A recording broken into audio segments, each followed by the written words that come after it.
Hey, Jim Moyna here with Moyna Bass Fishes, and my whole goal this year is to make the Bass Pro Tour. It's kind of what it's been the last couple of years, and I've fallen short, but it's the same goal, and that's the story. So it's only natural for me to take a measuring stick and measure where I'm at after each tournament. Um, so that's what I'm doing here. So let's just look at some numbers first of all. Required to make the Bass Pro Tour from the Tackle Warehouse Invitationals, you need to be in the top 8 at the end of the year in the Angler of the Year points. So how do I know, how do I measure against that? How do I know where I'm at? Well, so what I did is I looked at 2021 and 2022 at those point standings. It's not quite apples to apples, but it's really close. And the reason why I say that is because this field that I'm fishing against this year is 150 anglers. Last year in 2022, it was 158 anglers, and the year before that in 21, it was 163 anglers. So with fewer anglers, the point requirement's probably going to be biased a little bit higher. So anyways, let's look and see what it took. In 2021, it took 949 points to be 8th place, and the following year 988 points to be in 8th place. So for 2023, I figured that's probably going to creep up a little bit. So for example, let's say an angler needs three extra points per tournament. That would be, and there's 6 tournaments, so 6 times 3 is 18. So if we're at 988 in 2022, and we add 18 points on top of that, that puts us at 1,004 points. So I'm going to say somewhere between 1,000 and 1,010 points is what's going to be needed, assuming they're using the same point basis. But anyways, so then what I did is I took 1,010, let's say 1,010 points divided by 6 tournaments, and that comes out to 168.33 points per tournament, which is equivalent of averaging 31.67th place or 32nd place per tournament. All right, so I finished 35th, so actually I am behind the pace by 4 points right now. Assuming that it's I'll just say it's 31 points to make the on average. So I'm 4 points behind that pace, which very easy to make up with 5 remaining tournaments. So that's the good thing.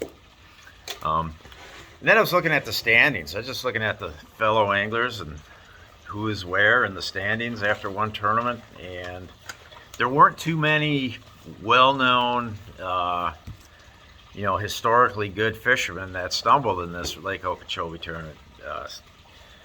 You probably really hurt yourself if you finished more than 100th, but not too many, anglers that I know of that are stud anglers, not too many of them finished lower than 100. So it's just as much of a dogfight now than ever. But there were some stud anglers that finished really high, so it's going to be tough to knock them out of the top 8. Or it's going to be tough to knock. I mean, they're going to be challenging that top 8 probably all, most of the year. I mean, for example, we got Brett Height from the Bass Pro Tour. He's in 3rd. Michael Neal, who's won the Angler of the Year on the Tackle Warehouse Invitationals the last couple times around, well, he's in 4th. You got guys like Paul Elias, Walker, Jacob Wheeler, 19th, Randy Howell, Nick LeBrun, Dakota Ebert. All those guys are ahead of me. So those are some notable names I'm going to have to run down still, which I can do. But then we got some notable names that aren't too far behind me, like Josh Butler, who's qualified for the Bass Pro Tour. I think he qualified last year. So this might be his rookie season there. You got Fred Rombanis, who's in 45th. You got Mark Daniels Jr. in 56. Matt Becker, 64th. Chris Lane, 81. You got some of the guys that really got hurt, by this tournament. I mean, Chris Lane in 81, that's no prize position by any means. You got Casey Ashley at 103, Shaw Grigsby 125, Mike McClellan 136, Jared Lintner 147, Matt Reed at 110. So that's kind of where it's at. There's a lot of new anglers in this field that I'm not familiar with. I did do a little research on some of these guys. So it's like, for example, the guy that finished 6th, Jonathan Dietz. I think this is his rookie year on this. But he does, I looked at his record and history with MLF, and he does have some BFL and Toyota Series cred to his name, so he could be a guy to contend with. And there's other fellows like that I don't know. This is their first run at this, but they do, a lot of these guys have some Toyota Series cred. They got BFL cred. There was one guy, what's his name again? Wooten, I think was his last name. Yeah, he finished 47th. Thomas Wooten. I had no idea who he was. Looked him up. And that dude's got Redman All-American cred. He's got Redman Regional cred with, I think he won one, and he's got a long history of just kicking ass on some local stuff. So, got to watch out for that guy. Here's another guy you got to watch out for, just because of the way the schedule's going to fall in his lap with the last 2 river tournaments, and that'd be Tom Mansour, who is one place behind me. I'm 35th. Tom Mansour's 36th. Tom, he's won on the Potomac River. That fishery just falls into his wheelhouse of what he likes to do. And then, of course, we have a tournament out of La Crosse, his hometown, on the Mississippi River. And obviously, Tom has caught more bass out of that river. Well, probably more fish, period, because he used to do a lot of commercial fishing too, so he's caught all those fish, but then he's caught all these bass too over the years. So got to watch out for Tom. He's in a good shape. He got through Florida in good shape. So that'll be interesting to see how he stacks out. My fellow Bridgeford Foods teammate Matt Stefan, he came through Florida in good shape. He's an 18th. So. And he likes fishing La Crosse. That's one of his favorite places to fish. So that last tournament of the year will fall right into his wheelhouse. And I don't know how he stacks up on the rest of the schedule, but that's a good one.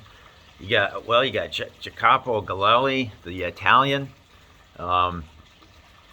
He sounds just like Bela Lugosi playing Dracula. So I kind of joke around. I mean, I don't know if he likes it or not. I mean, I've never said it to his face, but I just refer to him as the Count, or sometimes I refer to him as Dracula, because he sounds just like Bela Lugosi from the Count, the old Count Dracula movie. But anyways, that guy's just been getting better and better and better, and he, in 2021, he finished 49th in the AOI points, and last year he was 17th in AOI points. So that's, and he's sitting 5th right now. So he got through Florida in great shape. So got to watch out for him. Look at this, Ron Nelson, 15th place. He won Angler of the Year a few years back, and in 2021 he was 13th AOI, 2022 20th AOI. And there he is in 15th, so that's going to have to deal with him. You got Marty Robinson and his kid. They're in 4th. Marshall Robinson's 14th, Marty's 16th. They're going to be a handful. You got Brian Latimer in 17th. I mean, you got a lot of the cream came to the top in this tournament, that's for sure. And I got to get through all these guys to I gotta get through. I gotta beat all these guys in the rest of these 5 tournaments in order to get my qualification. And let me just point this out. The way the qualification works, it doesn't matter if you already are in the Bass Pro, like Michael Neal, for example. He's already in the Bass Pro.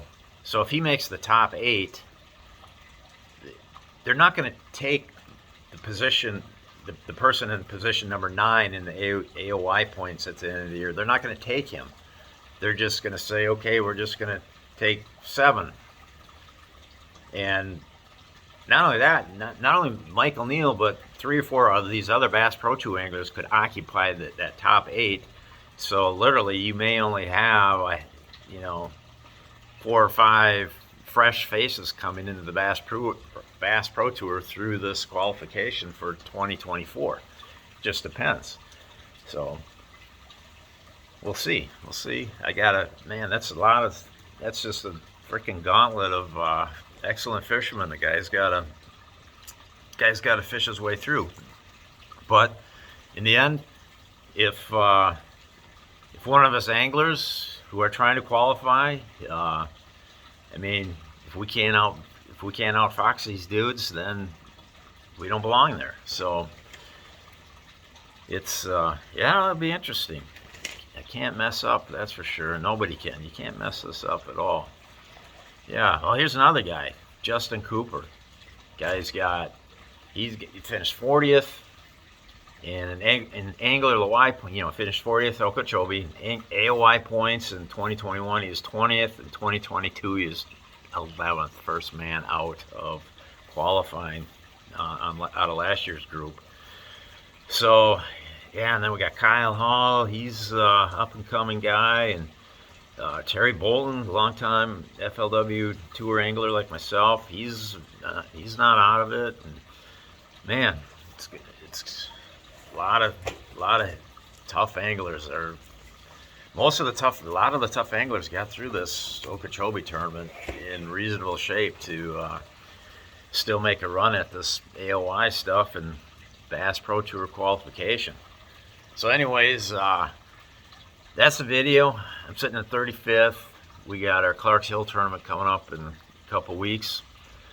So that'll shape this a little further. And gosh, I don't know. Now I'm like intimidated because all these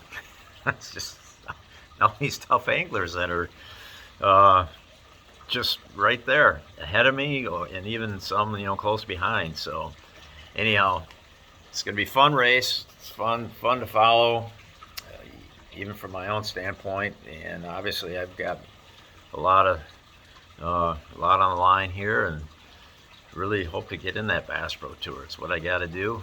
It's what it needs to happen.